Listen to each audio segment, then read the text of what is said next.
ओम श्री परमात्मने नमः। ओम श्री परमात्मने नमः। अथ वेदांत दर्शन अथ वेदांत दर्शन शांति पाठ। पाठ। ओम पूर्णमद पूर्णमिदं पूर्णात् पूर्णमुदच्यते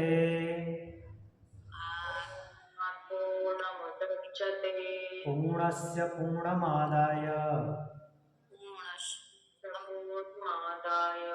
पूर्णमेवावशिष्यते।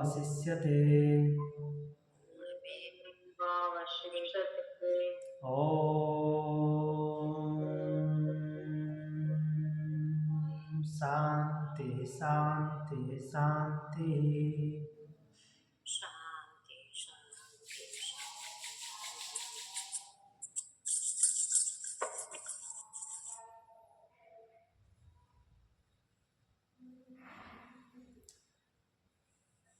तो हम कल पढ़ रहे थे वेदांत दर्शन तृतीय अध्याय चतुर्थ पाद। तृतीय पाद हमने पूर्ण कर लिया है। चतुर्थ पाद पे हम पहुंच गए थे और चतुर्थ पाद पे हमने कितना पढ़ा है?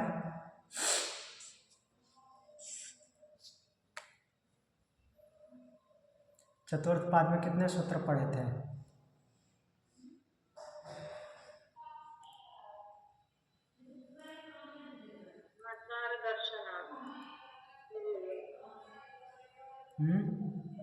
आचार दर्शन 3 नंबर पढ़ा था हमने।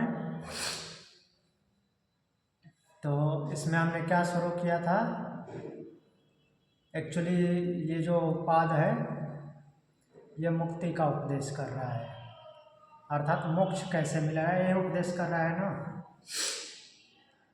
मोक्ष की प्राप्ति कैसे होगी, मुक्त कैसे होंगे।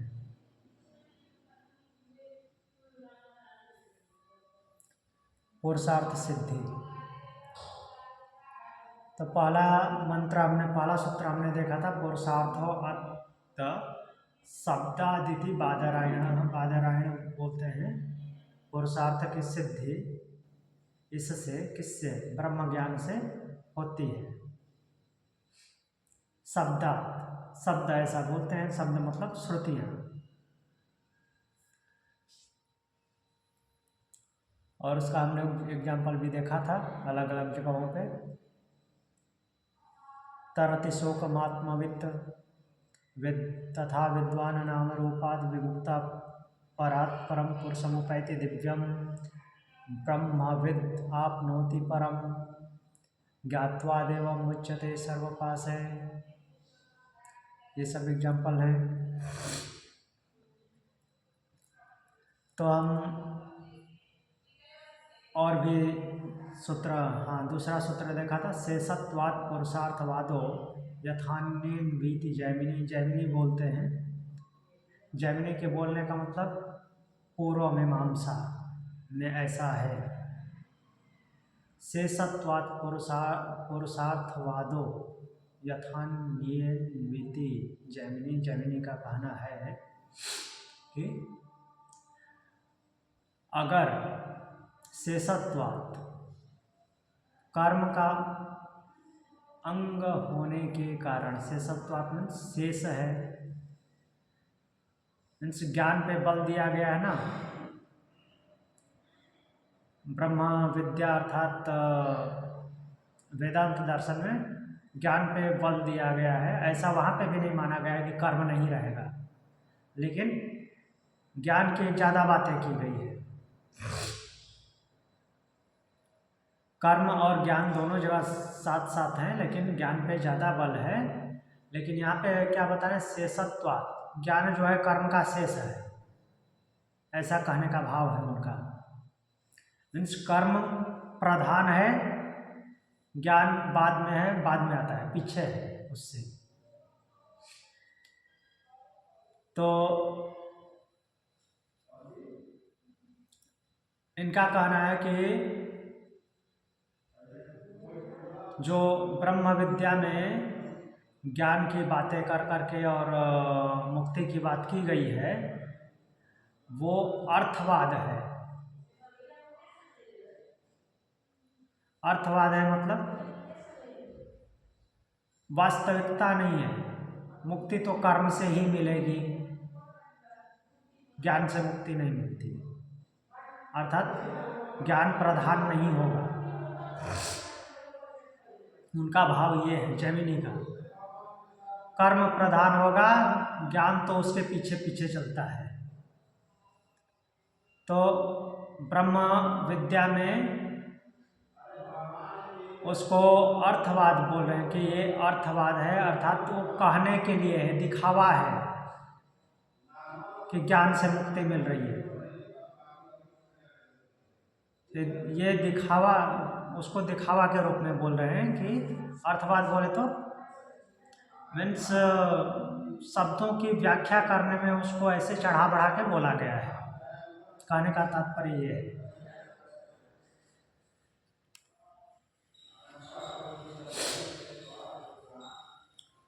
यथा अन्येषु इति, जैसा अन्य जगहों पे भी बोला गया है, वहाँ पे भी अर्थवाद ही मानना चाहिए। जहाँ जहाँ पे मीन्स ब्रह्म विद्या की प्रशंसा ज्ञान के माध्यम से की गई है, बड़ाई की गई है, और ज्ञान के माध्यम से मुक्ति की बात की गई है, तो वहाँ पे उसको अर्थवाद मानना चाहिए।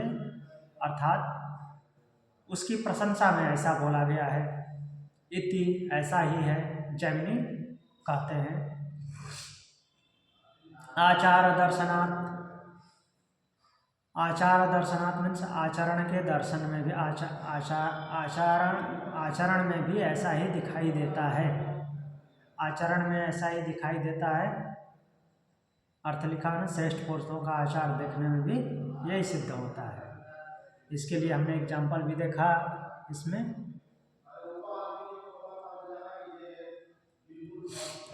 बृहदारण्यकोपनिषद 3:1-1 और 5:11-5 ये देखा था। कहने का तात्पर्य क्या है कि आचरण में भी यही दिखाई देता है कि कर्म से ही मुक्ति मिल रही है। बात वहाँ पे ज्ञान की भी हुई है, लेकिन जैमिनी ऋषि कर्म की प्रधानता दिखा रहे हैं। मीन्स ज्ञान से कर्म जो है ज़्यादा ऊपर है, और मुक्ति का साधन तो कर्म ही है, ज्ञान नहीं। उनका प्रेशर ये है, मीन्स भाव ये दिख रहा है। अभी और बोलेंगे। तो जैमिनी ऋषि की जो बातें चल रही है उसको पूर्व पक्ष के रूप में लेना है। जैसे हम पूर्व पक्ष पहले प्रश्नकर्ता के रूप में लेते थे, तो ऐसे पूर्व पक्ष के रूप में ये अपना कर्म प्रधान दिखा रहे हैं। मीन्स कर्म की प्रधानता है, ज्ञान उसके पीछे पीछे है। जहाँ जहाँ पे ज्ञान की विशेषता बताई गई है वहाँ पे उसको अर्थवाद मान लेना है, ऐसा बोलते हैं कि उसकी प्रशंसा में ऐसा बोला गया है कि ज्ञान से मुक्ति मिलती है। तो फिर बोल रहे हैं तच्छ्रुते। तच्छ्रुते मीन्स ऐसा ही श्रुति में भी बताया गया, श्रुति का भी यही कथन है। तो देखिए इसमें क्या बोल रहे हैं, श्रुति का कथन व्याख्या में, जो ओंकार रूप अक्षर का तत्व को जानता है और जो नहीं जानता, दोनों ही कर्म करते हैं,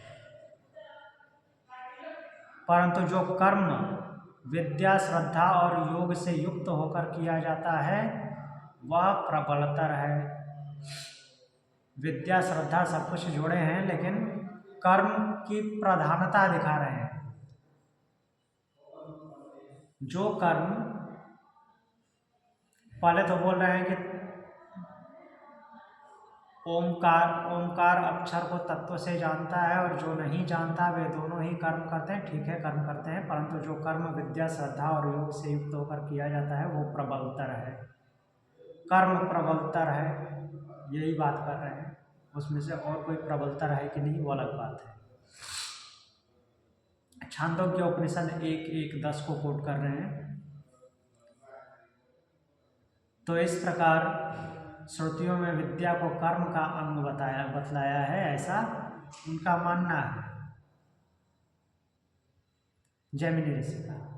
इससे भी यही सिद्ध होता है कि केवल ज्ञान पुरुषार्थ का हेतु नहीं है। ये बात सही है, केवल ज्ञान जो है पुरुषार्थ का हेतु नहीं है, लेकिन केवल कर्म भी या प्रधानता से कर्म भी पुरुषार्थ का हेतु नहीं है। वो हम बाद में देखेंगे, उनका आर्गुमेंट है, हम अपने से जबरदस्ती नहीं बोलेंगे।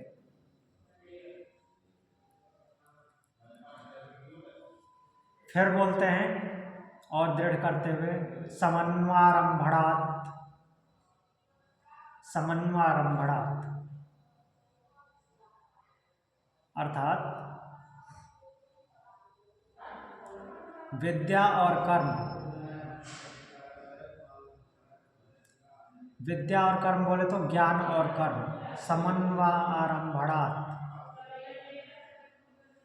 ये दोनों जो है आरंभणात् मीन्स आरंभ, इनका साथ साथ होता है। आरंभ बोले तो फिर से जो पुनरावर्तन होता है, जब जीवात्मा जाता है आता है तो उसका आरंभ जो होता है वो वहाँ पे ज्ञान और कर्म दोनों साथ जाते हैं, उसके साथ में जाते हैं। तो यह कथन होने के कारण भी सिद्ध होता है कि कर्म से ही सब कुछ होता है।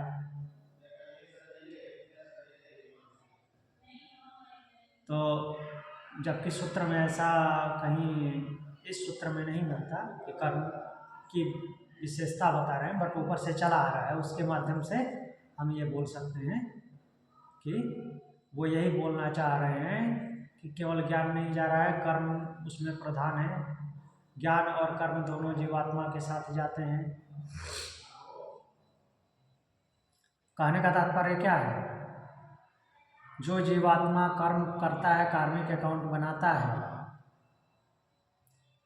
तो कर्म संस्कार बनते हैं, उसके साथ साथ ज्ञान भी होता है, ज्ञान के द्वारा कर्म होता है, वो दोनों साथ जाते हैं उसके, और पुनर्जन्म में दोनों साथ आते हैं। जितना ज्ञान होता है वो ज्ञान भी आएगा, और जैसे कर्म करता होगा वैसा ही कर्म संस्कार लेके आएगा। बृहदारण्यकोपनिषद 4:4-2, बृहदारण्यकोपनिषद 4:4-2 देख लेते हैं। चलिए, बृहदारण्यक 4:4-2 द्वितीय अध्याय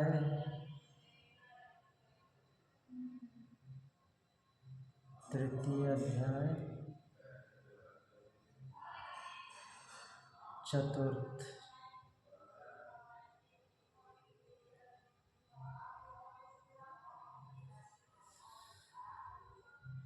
कौन सा अध्याय आ गया है?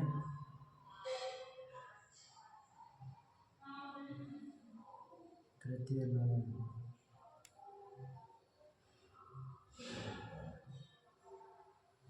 4:4-1 था ना?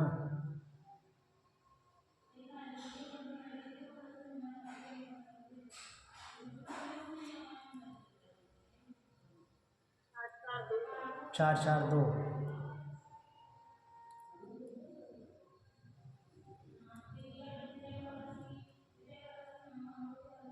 चार दो 4-3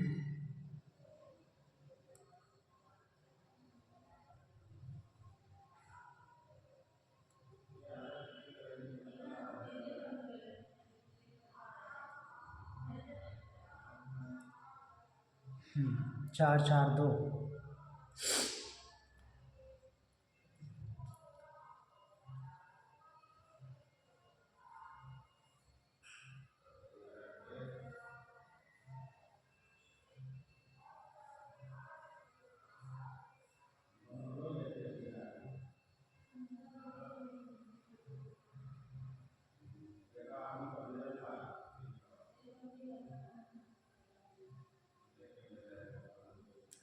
तो 4:4-2 में ये बोल रहे हैं, एक ही भवति न पश्यति त्याहुरेकी भवति न जघ्नतिर्त्योह रेकी भवति, न रसयत्याहुरेकी भवति, न वदत्याहुरेकी भवति, न शृणोतीत्याहुरेकी भवति, न मनुत्याहुरेकी भवति, न स्पृशत्युताहुरेकी भवति, न विजानातीत्याहुरस्तस्य हेतस्य हृदयस्याग्रं प्रद्योतते, तेन प्रद्योतेने स आत्मा निष्क्रामते चक्षुष्टो वा मूर्ध्नो वा अन्येभ्यो वा शरीरदेशेभ्यस्तमुत्क्रामन्तं प्राणो अनुत्क्रामति, प्राणामनुक्रामन्तं सर्वे प्राणा अनुत्क्रामन्ति,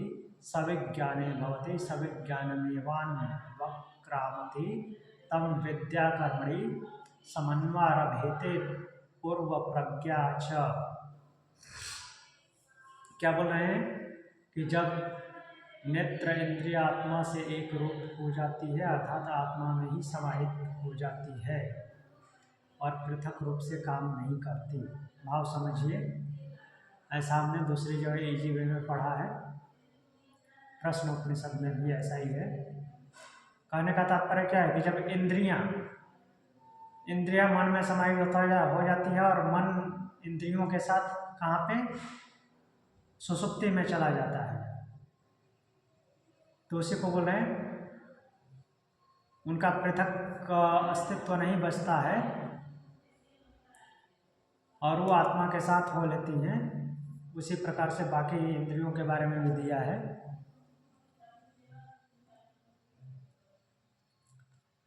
तो उनके बाहर निकलने पर, उनके साथ प्राण बाहर निकलते हैं। प्राण के बाहर निकलने पर संपूर्ण प्राण इंद्रियां बाहर निकलती हैं। उस समय यह आत्मा विशेष विज्ञानवान होता है और विज्ञान युक्त प्रदेश को ही जाता है। उस समय उसके साथ ज्ञान, कर्म और पूर्व प्रज्ञा अर्थात पहले सीखी हुई विद्या भी जाते हैं। ये सारे के सारे साथ में जाते हैं, ज्ञान और कर्म दोनों।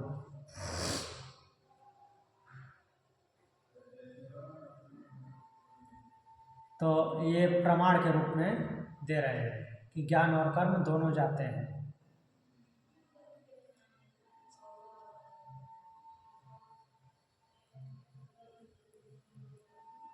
तो इससे सिद्ध होता है कि जो विद्या है वह कर्म का अंग है, ऐसा बोलते हैं। फिर दूसरे प्रमाण से इसी बात को सिद्ध करते हैं। तद्वतो विधानात्, विधानात् मीन्स विधान होने के कारण किसका, तद्वत विद्वान जनों का, उन विद्वानों का विधान होने के कारण भी यही सिद्ध होता है कि कर्म से पुरुषार्थ की सिद्धि होती है। व्याख्या में लिख रहे हैं, श्रुति ने ब्रह्म विद्या की परंपरा का वर्णन करते हुए कहा है कि उस ब्रह्म ज्ञान का उपदेश, क्या लिख रहे हैं, ब्रह्मा ने प्रजापति को दिया, प्रजापति ने मनु से कहा, मनु ने प्रजावर्ग को सुनाया। ब्रह्मचारी नियमानुसार गुरु की सेवा आदि कर्तव्य कर्मों को भली भांति अनुष्ठान करते हुए वेद का अध्ययन समाप्त करें। फिर आचार्य कुल से समावर्तन संस्कार पूर्वक, समावर्तन संस्कार किसे बोलते हैं,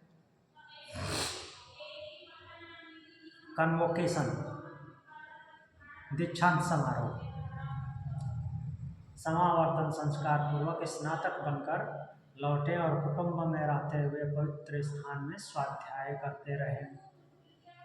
अर्थात गृहस्थ बन करके वहाँ पे भी स्वाध्याय करें। पुत्र और शिष्य आदि को धार्मिक बनाकर समस्त इंद्रियों को अपने अंतःकरण में स्थापित करें और इन सब नियमों को बताकर उनके फल का इस तरह वर्णन किया है। इस प्रकार आचरण करने वाला मनुष्य अंत में क्या होता है, ब्रह्मलोक को प्राप्त होता है, अर्थात ब्रह्म को प्राप्त होता है। छांदोग्य उपनिषद 8:15-1। तो पूरा अर्थ यहाँ पे लिखा हुआ है, इसलिए हम वापस 8:15-1 पे नहीं जाएंगे। तो समावर्तन संस्कार के बाद अर्थात कि दीक्षांत समारोह के बाद वापस आने की बात की गई है घर पे, और घर पे रहते हुए भी स्वाध्याय करते रहना है और लास्ट में अंतिम स्टेज में फिर से क्या करना है,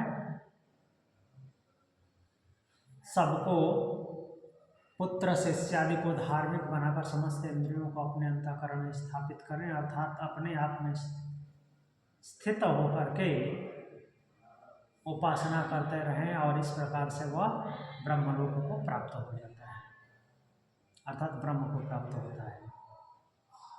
तो इस तरह विद्यापूर्वक कर्म करने के विधान से यह बात सिद्ध होती है कि विद्या कर्म का अंग है, अर्थात ज्ञान कर्म का अंग है। और क्या बोल रहे हैं, नियमाच, नियम भी ऐसा ही है। कैसा नियम है? नियम कहाँ से आता है? श्रुति से। श्रुति में क्या आदेश है? श्रुति का आदेश है कि मनुष्य शास्त्र वेद श्रेष्ठ कर्मों का अनुष्ठान करते हुए ही इस जगत में 100 वर्षों तक जीवित रहे। ईशावास्योपनिषद याद कीजिए। चलिए चलते हैं ईशावास्योपनिषद पे। श्रुति का नियम है, क्या नियम है देखते हैं।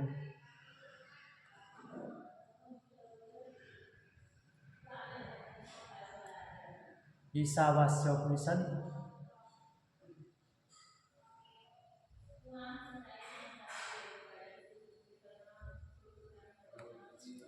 प्रथम श्लोक।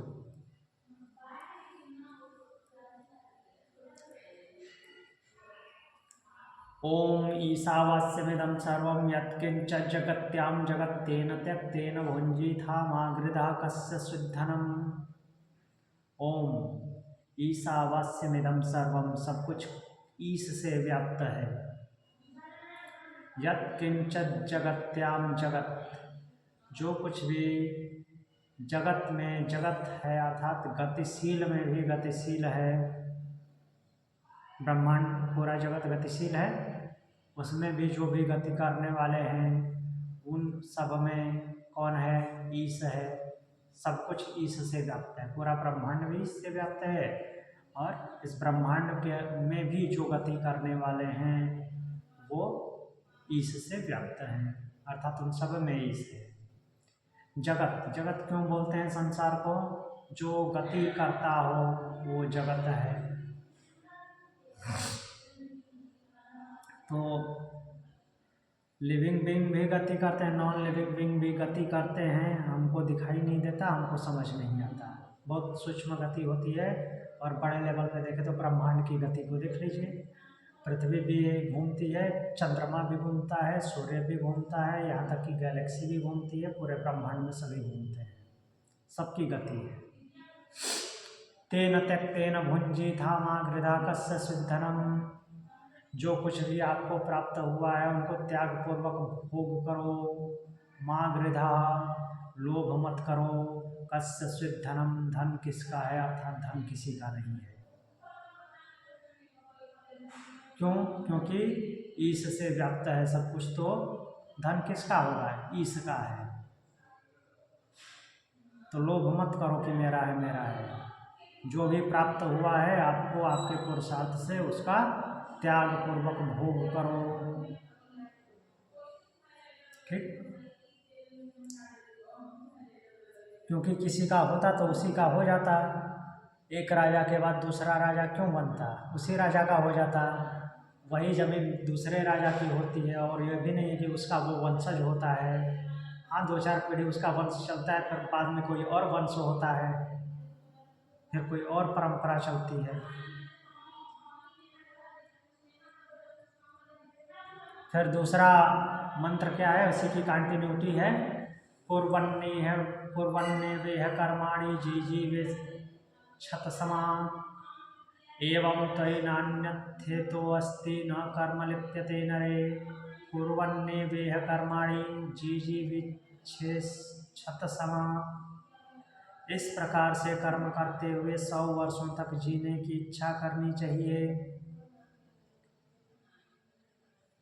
ऐसा करने से नर अर्थात मनुष्य मनुष्य को कर्म लिपायमान नहीं करते, अर्थात वो कर्मों में नहीं बंधता। और दूसरी बात बोल रहे हैं कि इसके अलावा कोई दूसरा रास्ता भी नहीं है। ऐसा नहीं सोचना है कि कोई दूसरे रास्ते से चले जाएं, कोई दूसरा रास्ता नहीं है। कर्म करना है, भोग करना है, और ऐसे ही लोभ न करते हुए, भोग करते हुए 100 वर्षों तक जीने की कामना करनी है। ये निर्देश है श्रुति का। नियमाच, यही नियम है। सूत्र यही बोल रहा है।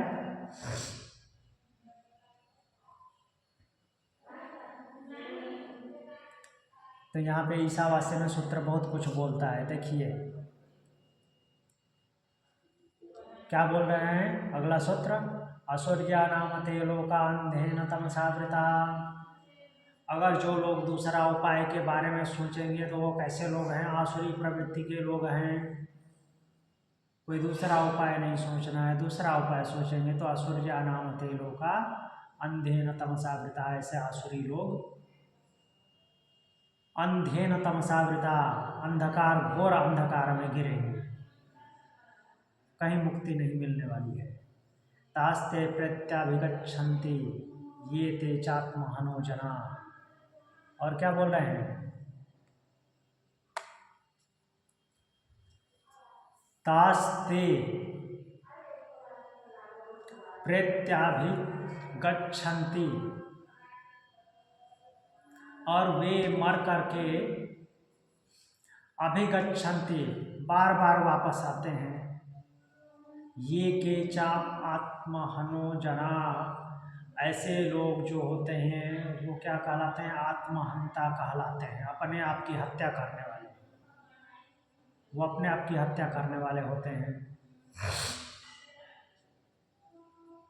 तो इसलिए जो ऊपर बताया गया है वैसे ही रहना चाहिए, वैसे ही जीने 100 वर्ष तक जीने की इच्छा कीजिए।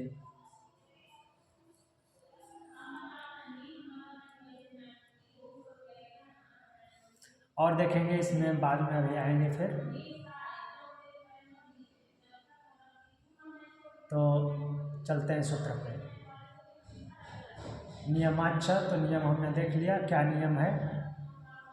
सब कुछ इससे व्याप्त है, लोभ नहीं करना है, और बिना लोभ किए त्याग पूर्वक भोग करना है, और इसी तरह से कर्म करते हुए 100 वर्ष तक जीने की इच्छा करनी है। दूसरा कोई उपाय नहीं सोचना है, यही नियम है।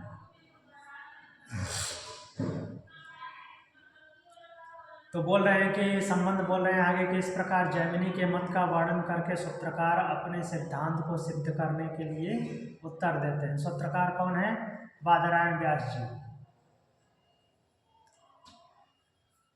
बादरायण व्यास जी अब फिर बोलते हैं। पहले एक सूत्र बोले थे, अब फिर बोलते हैं। जैमिनी ऋषि को रिप्लाई देंगे, मतलब अपने शिष्य को रिप्लाई देंगे, उत्तर देंगे। अधिकोपदेशात् तो बादरायणस्यैवं तद्दर्शनात्। अधिकोपदेशे तो, किंतु अधिकोपदेशात्, अधिक उपदेश से, अधिक उपदेश के कारण, अधिक उपदेश के कारण कहने का क्या मतलब है?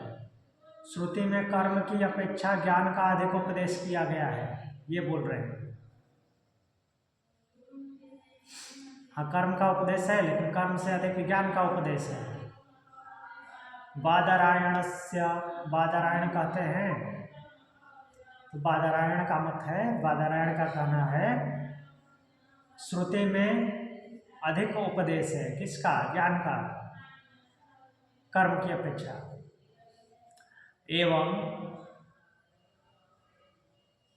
जैसा कि कहा गया था, पहले सूत्र ही बोले हैं, तद्दर्शनात्, तद्दर्शनात्, दर्शन में ऐसा ही बोला गया है। कैसा? अधिक उपदेश किसका है? विद्या का, ज्ञान का। व्याख्या में क्या लिख रहे हैं? जैमिनी ने जो विद्या कर्म का अंग बतलाया है, जो विद्या को कर्म का अंग बतलाया है वह ठीक नहीं है। जिस विद्या को अर्थात ज्ञान को कर्म का अंग बतलाया है, कहने का तात्पर्य क्या है कि कर्म आगे आगे है, विद्या पीछे पीछे, ऐसा जैमिनी का मत है। तो वो ठीक नहीं है। उन्होंने अपने कथन की सिद्धि के लिए जो युक्तियाँ दी हैं वे भी आभास मात्र है, आभासी हैं, वास्तविक नहीं। अतः बादरायण ने पूर्व सूत्र में जो अपना मत प्रकट किया वह अब भी ज्यों का त्यों है। अर्थात पहले सूत्र में जैसा बादरायण ने बोला था मुक्ति के लिए व्यास जी ने, वो अभी भी वैसा का ही वैसा ही बना है। जैमिनी के मत से उसमें कोई परिवर्तन नहीं आया है। यद्यपि ब्रह्म ज्ञान के साथ साथ लोक संग्रह के लिए या प्रारब्धानुसार शरीर स्थिति निमित्त किए जाने वाले कर्म रहें तो उनसे कोई हानि नहीं है, कर्म साथ रहेंगे। तथापि परमात्मा की प्राप्ति रूप पुरुषार्थ का कारण तो परमात्मा का तत्व ज्ञान ही है। अर्थात जब तक उसका ज्ञान नहीं होगा तब तक मुक्ति नहीं होगी, कितना भी कर्म कर लीजिए, सीधी सी बात है। ज्ञान होना जरूरी है, तो इसलिए ज्ञान की प्रधानता है। कर्म साथ में रहेगा, कर्म से मुक्त नहीं हो सकते, लेकिन कर्म कैसे होगा? ज्ञान के माध्यम से, सही डायरेक्शन होना चाहिए उसका, वो आएगा कैसे? ज्ञान से। और अंत में ज्ञान की ही प्रधानता है, क्योंकि वो ज्ञान स्वरूप है। और जब आपको पूर्ण ज्ञान हो जाएगा तभी आप मुक्त होंगे। कितना भी कर्म कर लीजिए, कर्म से मुक्ति नहीं मिलेगी। हाँ, वो भी बात सही है कि केवल ज्ञान से मुक्ति नहीं मिलेगी। ज्ञान कहाँ से होगा? कर्म के द्वारा ही होगा। बट पूर्ण ज्ञान होगा तभी आपको मुक्ति मिलेगी, मुक्त होंगे।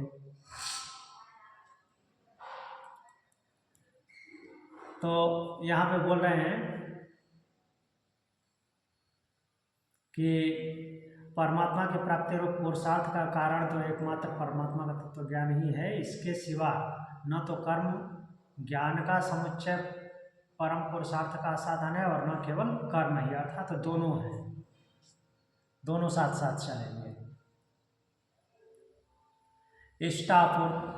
इष्टापूर्तम मन्यमाना, इष्टापूर्तम मन्यमाना वरिष्ठम नान्यत् श्रेयो वेदयन्ते प्रमूढ़ा नाकस्य पृष्ठे ते सुकृते अनुभूत्वेमं लोकम हीनतरम वा विसन्ति। बोल रहे हैं कि इष्ट और आपूर्त, मन्यमाना वरिष्ठम, इष्ट और आपूर्त कर्मों को ही श्रेष्ठ मानने वाले, नान्यत् श्रेयो वेदयते प्रमूढ़ा, प्रमूढ़ा मीन्स ये अच्छी तरह, मीन्स जो गहरे मूर्ख लोग हैं, गहरे मूर्ख लोग मतलब कि महान मूर्ख, उनसे भिन्न वास्तविक श्रेय को नहीं जानते। जो कर्म को श्रेष्ठ मानते हैं उससे भिन्न महान श्रेय वास्तविक श्रेय को नहीं जानते। याद कीजिए, हमने पढ़ा था उपनिषदों में दो मार्ग हैं, श्रेय मार्ग और प्रेय मार्ग, ऐसा पढ़ा था ना। श्रेय मार्ग क्या है? जो ब्रह्म की तरफ ले जाए। प्रेय मार्ग जो यहीं पे प्रकृति में लोभ में उलझा के रखे। ऐसा नहीं कि प्रेय मार्ग खराब है, लेकिन वो सांसारिक दुनिया में ही आपको उलझा के रखेगा, अर्थवाद में रखेगा। ये भी मिल जाए, ये भी मिल जाए, ये भी मिल जाए, ठीक है, अच्छा अच्छा आप भोगोगे, सुख भोगोगे, अच्छे अच्छे रहोगे, लेकिन मुक्त नहीं होगे। मुक्त किससे होगा? श्रेय मार्ग से। तो वही बोल रहे हैं कि जो प्रमूढ़ा है वो श्रेय मार्ग, श्रेय को नहीं जानते।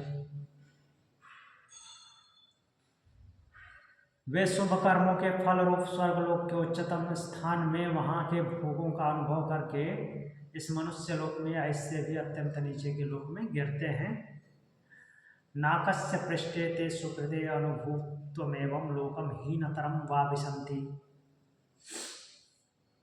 तो जो प्रेय मार्ग का अनुसरण करते हैं वो अच्छे अच्छे भोग तो भोगते हैं, लेकिन भोग भोगते हैं वो स्वर्गिक भोग हैं। स्वाभाविक सी बात है, अच्छे भोग है, सुख से रहेगा, स्वर्गिक भोग भोगेगा। और जब वो भोग समाप्त हो जाएंगे, अर्थात अगर अच्छे कर्म नहीं करेगा तो फिर वहीं पे आके गिरेगा, अगर कुछ निकृष्ट कर दिया तो उससे भी नीचे जाके गिरेगा। ये मुंडक उपनिषद का 1, 2, 10 मंत्र ये बोल रहा है। एक और मंत्र उठाते हैं यहाँ पे। परिच्छलोकान कर्मचितान ब्रह्मणो निर्वेदमान निर्मेदमायान्नास कृतः कृतेन तद्विज्ञानार्थम सगुरुमेवाभिगच्छेत समित पाणि श्रोत्रिय ब्रह्मनिष्ठा। तो बोल रहे हैं कि परिच्छलोकान कर्मचित्तान ब्रह्मणो, इस प्रकार कर्म से प्राप्त होने वाले लोक की परीक्षा करके उनकी नित्यता को समझ करके ब्राह्मणों मीन्स ब्रह्मविद को जान जो है उनके सर्वथा विरक्त हो जाना, उनसे सर्वथा विरक्त हो जाना चाहिए। मीन्स कर्म से प्राप्त होने वाले जो लोग हैं अर्थात जो प्रिय मार्ग है, तो जो मुक्ति की कामना रखते हैं अर्थात मुक्त होने वाले हैं, उनको इनसे विरक्त होना चाहिए, उनमें उलझना नहीं चाहिए। कहने का तात्पर्य ये है निर्वेदमायान्नास्त्यकृतः कृतेन तद्विज्ञानार्थ सगुरुमेवाभिगच्छेत, तथा यह निश्चय करना चाहिए कि वह अकृत स्वयं सिद्ध परमात्मा कर्मों के द्वारा नहीं मिल सकता, केवल कर्म से उसको प्राप्त नहीं किया जा सकता। समित पाणि श्रोत्रियम ब्रह्मनिष्ठम, अतः जिज्ञासु पुरुष उस ब्रह्म ज्ञान की प्राप्ति के लिए ब्रह्मनिष्ठ के समीप समीधा लेकर जाए। मुंडक उपनिषद ही ये बोल रहा है 1-2-12। तो अंगिरा ऋषि शौनक ऋषि को ऐसा बताते हैं, यही है ना मुंडक उपनिषद में। इस तरह अपनी शरण में आए हुए शिष्य को ब्रह्मज्ञानी महात्मा ब्रह्म विद्या का उपदेश करे। मीन्स ऋषि के लिए भी ऐसा उपदेश है, किसमें मुंडक उपनिषद के 1-2-13। तो यह सब कहकर के श्रुति ने वहाँ ब्रह्म के स्वरूप का प्रतिपादन किया है और उसे ज्ञान के द्वारा प्राप्त होने योग्य बताकर कहा है कि कार्य कारण रूप उस ब्रह्म को जान लेने पर इस मनुष्य के हृदय की जो ग्रंथियां हैं उनका भेदन हो जाता है। गांठें जो बंधी हुई है वो खुल जाती हैं, अर्थात उसको पता चल जाता है कि कर्म से उसको प्राप्त नहीं किया जा सकता, कर्म के साथ साथ ज्ञान होना चाहिए, ज्ञान के द्वारा उसको प्राप्त किया जाएगा। और यहाँ पे लिखा गया कि समस्त कर्मों का क्षय हो जाता। समस्त कर्मों का क्षय होना मतलब कि काम्य कर्मों का क्षय हो जाना, निष्काम कर्म नहीं।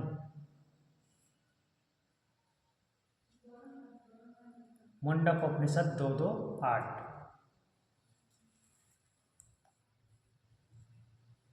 तो इस प्रकार श्रुतियों में जगह जगह कर्मों की अपेक्षा ज्ञान का महत्व अधिक बताया गया है।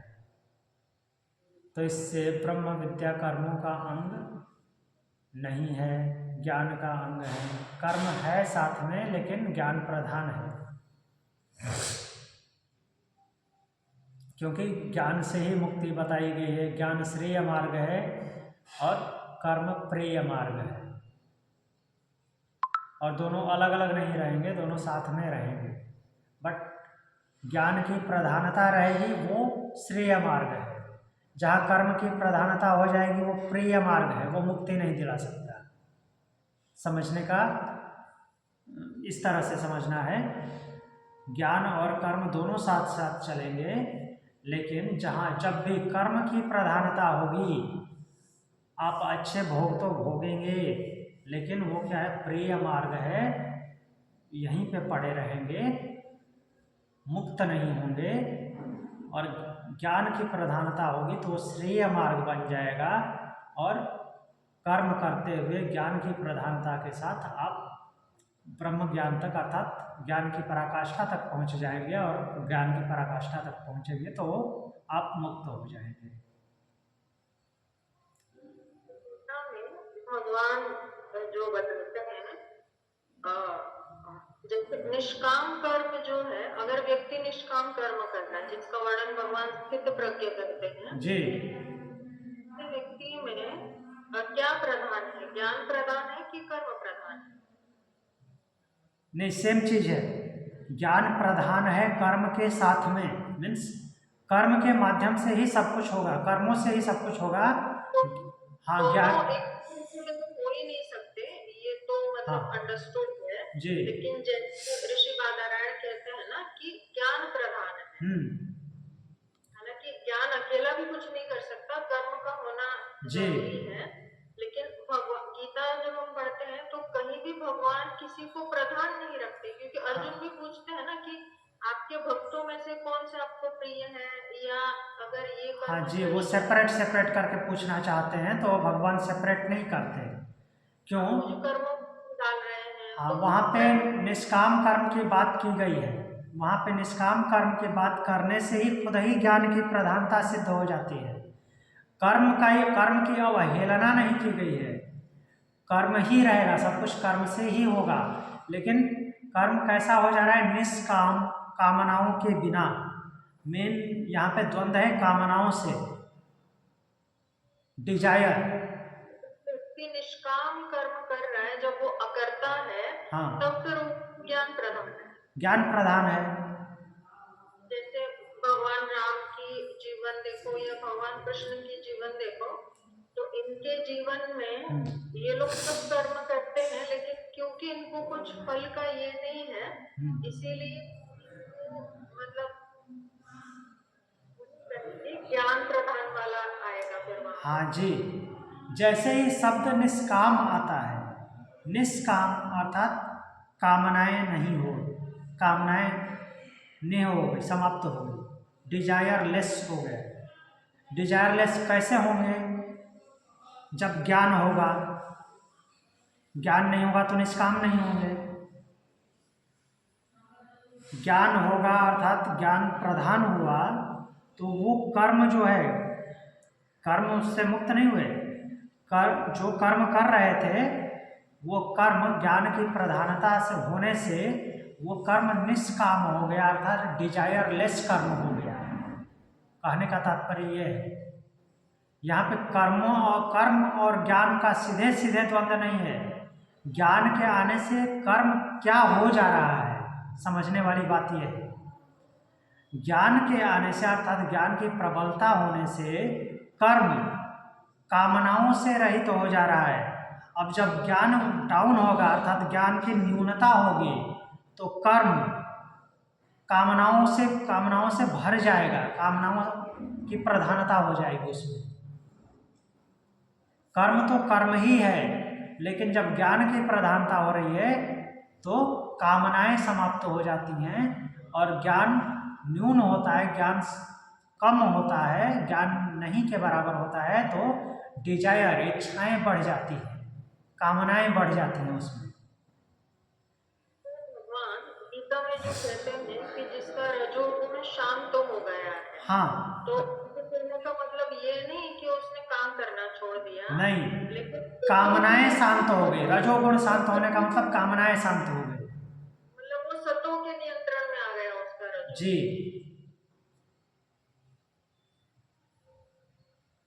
क्योंकि रजोगुण ही उछल कूद मचाता है, ये भी मिल जाए, ये भी मिल जाए, ये भी मिल जाए। तो वही बोलते हैं शांतम उपैति रजसम, रजस जिसका शांत हो गया है।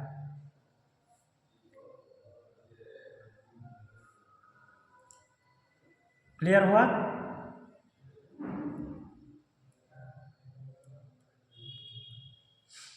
अब आगे बोलते हैं,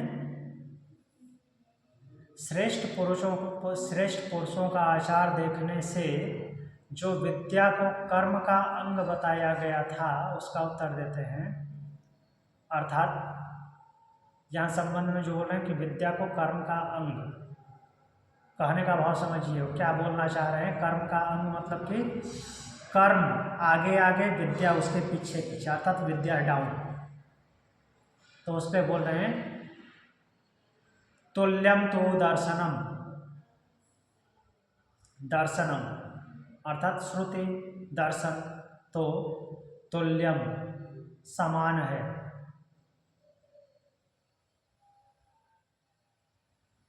तो दर्शन में समानता बताई गई है, तो इससे यह सिद्ध नहीं होता कि विद्या जो है अर्थात ज्ञान कर्म का एक भाग है, ऐसा नहीं सिद्ध होता।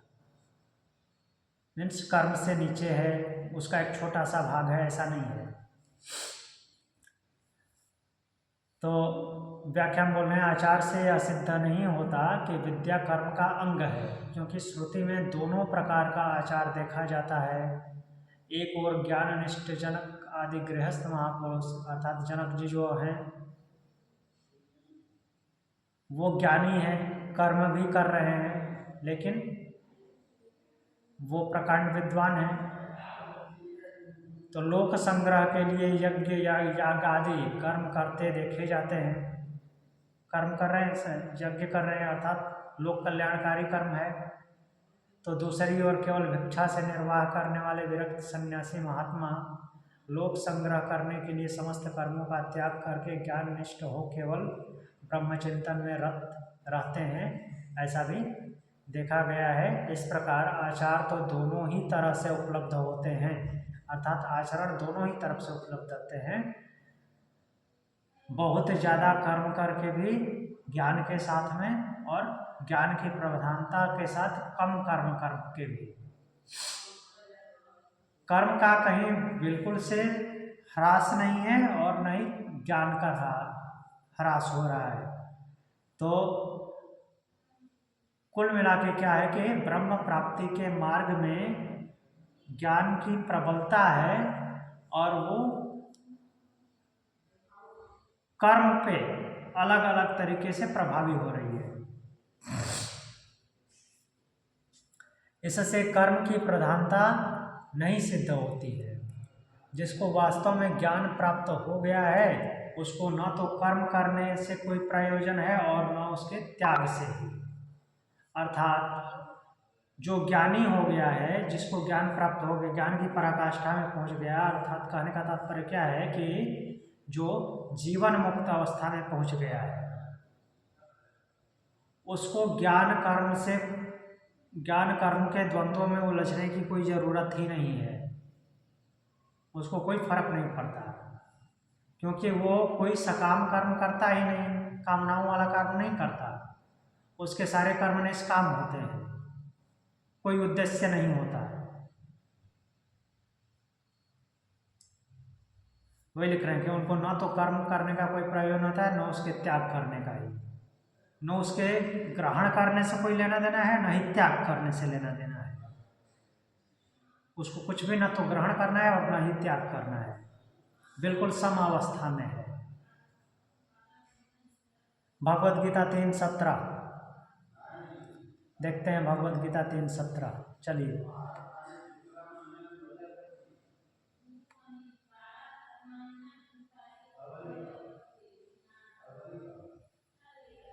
तृतीय अध्याय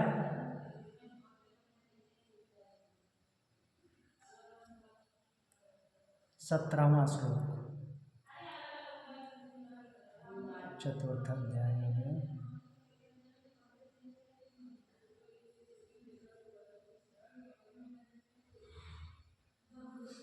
एक मिनट।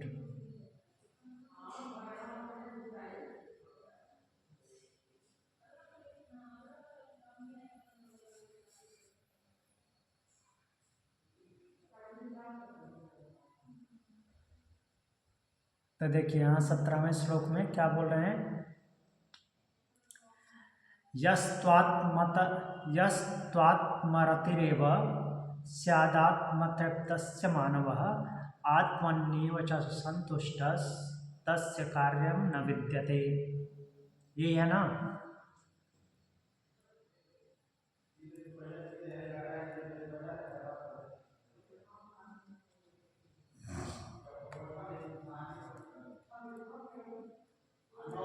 तो बोल रहे हैं कि यस्त्वात्मरतिरेव, या तो आत्मरतिरेव, परंतु जो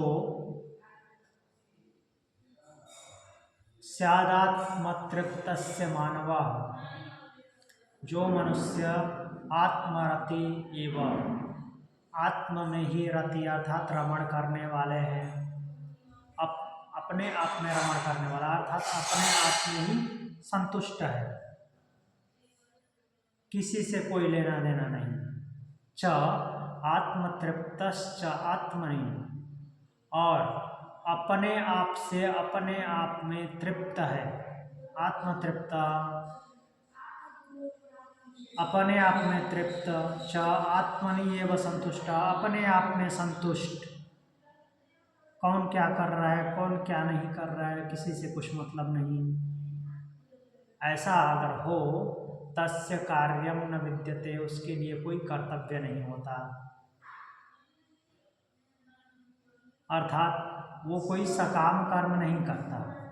कहने का भाव ये है, उसी को लिख रहे हैं कि न तो उसको कुछ छोड़ने से मतलब होता है और न ही कुछ ग्रहण करने से, न तो कुछ त्यागता है न कुछ ग्रहण करता है, कर्मों से कोई लेना देना ही नहीं है। ऐसा नहीं कि वो कर्म नहीं करता, कर्म करता है लेकिन एकदम मुक्त रहता है, कुछ उसका कोई प्रभाव ही नहीं पड़ता।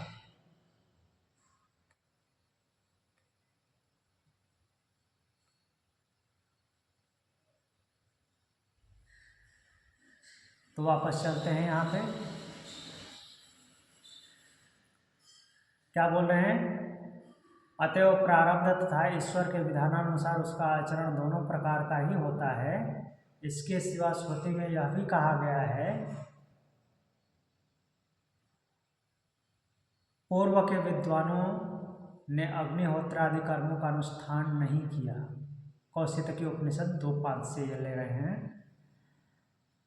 इस आत्मा को जानकर ही ब्राह्मण लोग पुत्र आदि की इच्छा का त्याग करके, अर्थात ब्रह्म को जानने वाले लोग पुत्र आदि की इच्छा का त्याग करके विरक्त हो भिक्षा से निर्वाह करते हुए विचरते हैं। बृहदारण्यक उपनिषद 3:5 से उठाए हैं।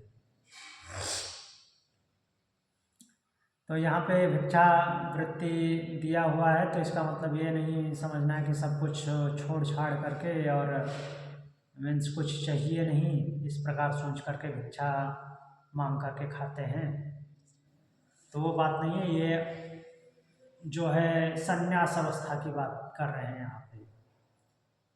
मेनली जो भगवत गीता का हमने श्लोक देखा वो ज़्यादा प्रभावी है। याज्ञवल्क्य ने भी दूसरों में वैराग्य की भावना उत्पन्न करने के लिए अंत में संन्यास ग्रहण किया, अर्थात उसमें दिखाया गया ना, मैत्रेयी को उपदेश देते हैं। मैत्रेयी और कात्यायनी के बीच में अपने संपत्ति का बंटवारा करने के लिए मैत्रेयी पूछती है कि क्या मुझे ये मुक्त कर देगा ये संपत्ति जो आपकी है, तो बताते हैं नहीं। तो ऐसा करके अंत में वो संन्यास ग्रहण करते हैं। इस प्रकार श्रुति के कर्म त्याग के आचरण का भी जगह जगह वर्णन पाया गया है। तो इससे यह सिद्ध होता है कि पुरुषार्थ का हेतु केवल ब्रह्म ज्ञान ही है, वह कर्म का अंग नहीं है, अर्थात कर्म से डाउन नीचे नहीं है।